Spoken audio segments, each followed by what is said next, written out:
ٹھیک ہے، باقی صاحب اسی کو کنٹینیو کریں گے جو پہلے جان صاحب بات کر رہے تھے کہ ایران کے لیے بہت امپورٹنٹ ہے کہ ایران انٹرنلی انٹیکٹ رہے، اس پہ کمنٹ کیجیے گا. اور وہ یہ بھی کہہ رہے ہیں کہ 20 سے 25 ملین لوگ تو ویسے ہی آئیڈیالوجیکل فورسز کے ساتھ ہیں ایران میں.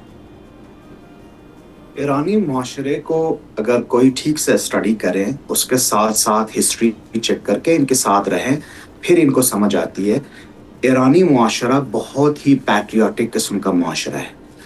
یاد رہے میں اعتراضات کے دوران بھی انٹرویوز میں کہتا رہا کہ ابھی شاید آپ کو ایران کے عوام ایک بکھری ہوئی انگلیوں کی طرح نظر آئیں، لیکن اللہ نہ کرے ان کے اوپر اگر جنگ مسلط کی جاتی ہے تو یہ سارے جو اختلافات ہیں وہ بھول جائیں گے اور اپنے سرزمین اور جو ساورنٹی ہے اس کے دفاع کے لیے یہ مٹھی بنیں گے، جو ہمیں ابھی نظر آ رہا ہے.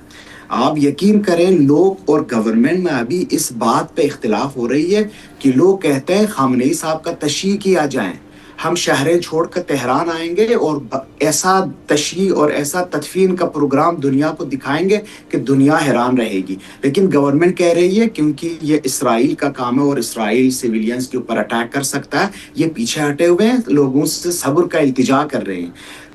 دوسری جو بات جنرل صاحب نے بھی کی کہ کچھ یہ جو کرد فورس ہیں یا سیستان بلوچستان سائڈ سے سیپریٹسٹ موومنٹ کی ایکٹیویشن ہو سکتی ہے یا دوسرے، ابھی تک صرف IRGC اور ایران کی آرمی لڑ رہی ہے، وہ بھی صرف ڈرونز اور میزائلوں کے ساتھ.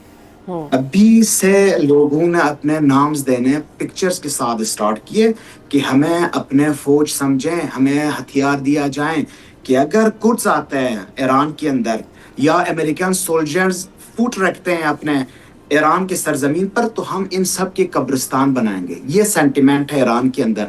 آپ بے فکر رہیں، میں آپ کے ویورز کو بھی بتاتا ہوں یہ ٹرمپ صاحب کی آخری مہم جوئی ہوگی مڈل ایسٹ کے اندر، اور ان کے پاس کوئی آپشن اور نہیں رہے. یہ ایک ون ان کو چاہیے، ایک ون ریزیومے لے کے یہ واپس جائیں. یہ ون سی وی ان کو نہیں مل رہی ایران سے اور ان کو شکست ہو کے ہی یہ واپس جائیں گے. اس کے بعد یہ بہت دیر تک سوچیں گے ایران کے اوپر دوبارہ ہتھیار اٹھانے سے پہلے.